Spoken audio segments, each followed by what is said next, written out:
Alright folks, so we're running the gamut on compact cars that look the best and that are high quality, and it wouldn't be a thing without looking at a Mazda 3. So somebody else in the comments mentioned the Mazda 3 looked better than the Honda Accord Sport that I'd looked at earlier. That was a 2023. This is a 2021. This is the newest design of this vehicle, excuse me. This isn't the highest trim level though. This is a Select, so the wheels are decent here, 18s. So they actually look like 17s, but they fill out the wheel wells good. I like the profile on this car, not as much as the new Civic, and not as much as the Jetta, but that's okay. It's styled pretty well. You know, in the back you have LED tail lights. I love the dual exhaust. These look like more like traditional exhaust. They're not housed, so to speak, but they're still good looking. This vehicle doesn't have a bad angle, but it does not look as good as the new Forte or Civic or Jetta, in my opinion. In a different color, that would give it, you know, a few extra style points or look points, but we'll go ahead and hop in and take a look. So hopping in, the doors feel solid, not as solid as the Corollas, but this is soft touch. This is soft touch. I love this kind of graphite metal paint here. That looks good. I love the metal accenting here. This is soft touch, soft touch, soft touch. So, and this is a leather interior. So it does feel a little bit more premium than some other models with, you know, lesser trims or that don't really offer soft touch as generously. This speaker is well placed. I like that. The door closes solid. The door closes as solid as a mid-size car. Not gonna lie, it does feel like a mid-size car door. You have your standard size glove compartment there. The vents here are kind of questionable to me because, I mean, although they do hit you right on the body, like if you point them up, I feel like they're gonna get caught in this hood right here. I do like this style. Mercedes does this where they have a little bit of a hood. It gives the cabin a more upscale feel, and I like the stitching here. This is obviously soft touch. This is soft touch. You know, honestly, I like this being recessed and not being right here like it was tacked on, but it does block some of the visibility. So that's a well-intentioned design, but the execution is just not there because, you know, a good 25% of the screen is cut off. These controls are easy to use. Again, with them being a little recessed, it's not the best execution, but I'm not complaining. These buttons feel solid. These do not feel as solid as the buttons in the Toyota. So I'm seeing a theme here where this vehicle is pushing to be more upscale, near, you know, premium or near luxury, or just premium. But some of the execution is not there, and then some of the buttons just don't feel at that level that they're trying to reach for. I would prefer piano black here.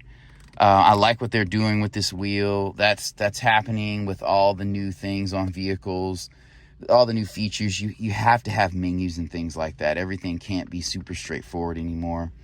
This is a pretty basic layout. The cup holders are in an odd place, so I would prefer them to be here, you know. And I feel like, I don't know, this dash with the design, it kind of cuts into real estate, so they had to put things down here like this and move the cup holders forward to a not ideal place. Anyway, I like this spot for your phone. This is pretty straightforward. You can slide this back and forth and it comes up. It's a good space. I'm sure there were some kind of tabs or something that were covering those bolts because they shouldn't be exposed, so we'll overlook that. You have your USB charge port here and the traditional charge port, which should not exist anymore. So it looks like this vehicle does have navigation. It does have push button start. I love this button placement. That's super dope. We'll go ahead and hop in the back seat. Before I do that, you know, I'll show you the back seat. All right, sorry about that. But yeah, here's the back seat. It does look upscale. You know, this does look premium. And the seats do, like, these seats feel like you're sitting in a luxury car. They have a good balance of bolstering and comfort. If you told me I was sitting in an Acura or a Lexus, I'd believe you. So the seats are well designed. They're not super wide. I noticed that in my 2014 that I had, but they don't feel like small or child size or undersized. Here, this is super straightforward with the lighting. You do have LED lighting, and I love how the lighting gradually brightens when you press the button and it dims before it cuts off when you press the button. That is a luxurious touch on this vehicle. Oddly enough, you do not have lights for these mirrors, so the execution on some things is just not there. I see what Mazda's trying to do, but you have to have lights for these mirrors if you're trying to be more upscale and premium. So we'll go ahead and hop into the back seat. This is a great option if you're looking for a small sedan or a compact car, but I would say this kind of falls in line with the Toyota as being a compact car more so than a small sedan, in my opinion. It's just not designed that way. This door feels solid. There's kind of like a rattle or a hollow feel in Mazda doors that I do not like. They don't feel cheap, but I don't know. The solidity is not there whenever you compare it to like a Corolla or something like that. This seat is comfortable. You can sit two adults back here very easily, and it's interesting. Sometimes with leather seating, the comfort kind of goes down a notch, but it doesn't back here. I mean, this kind of feels like couch level comfort. There's no bolstering, but it feels really good. Better than the Corolla. I like this cup holder. I like how it's wide. You can lay your arm here. Super dope, you know. It's a little short, but this is a compact car. So like if you're a kid back here, that's going to be a perfect place for your drink to be. And we're going to push this guy up a little bit just to see. This is a 2021 and you have no vents back here. So this is a select. I don't know where that falls. I would say this is a lower level trim. Maybe it's a lower trim option with leather because it doesn't have any kind of charger and nothing back here. Nowhere to put your keys or anything. So that's kind of weird. The placement of the doors, like the cubbies here are not usable when the door is closed. This is going to be a polarizing thing with this door handle being recessed. I like it, but everybody's not going to like that. But yeah, these cup holders are basically not usable back here because they're slanted and they're kind of small. So if you have a drink back here, it's basically going to tip and spill into this area. The belt line is a little bit higher and the roof line is a little bit lower, so the glass in here is a little bit lesser than the Corolla. I don't recall to compare it against the Jetta or the Honda Civic, but I just got out of a Corolla. That's why I can tell you that.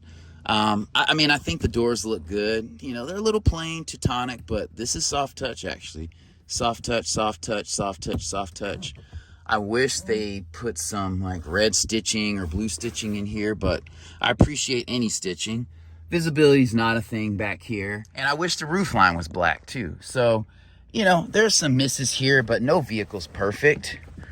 We'll go ahead and take a look at the front seat. Again, I do like this accenting right here though. And one other thing too is I like the use of chrome here, but using it here and not there is definitely a miss. I don't care what the trim is. Before I get any deeper into this, I will note that this does have a 2.5 liter naturally aspirated direct injection engine.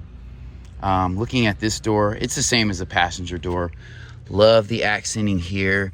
I'm not sure if those windows are automatic or not, but yeah, the door looks a little Teutonic. And I don't know how usable that cup holder is. You know, the driver's seat is comfortable. You do feel nestled. The seating feels a little bit more sporty, and you can kind of feel the vehicle sits at like a slant. You do have lane departure.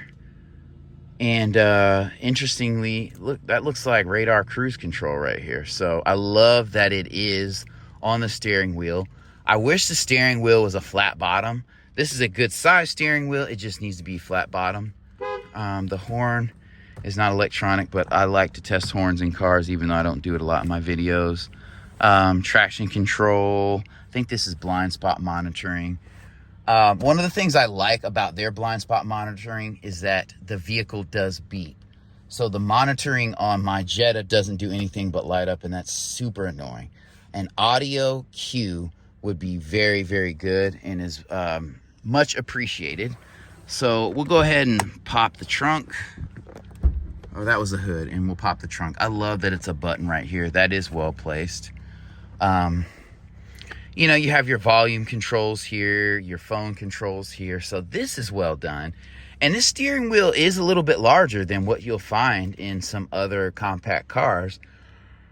I would almost say it takes up too much space, but it leaves an opening here to where it doesn't obstruct any of the instrument cluster. And I love that this is an analog digital mix. Here's a look at that screen that I was talking about earlier.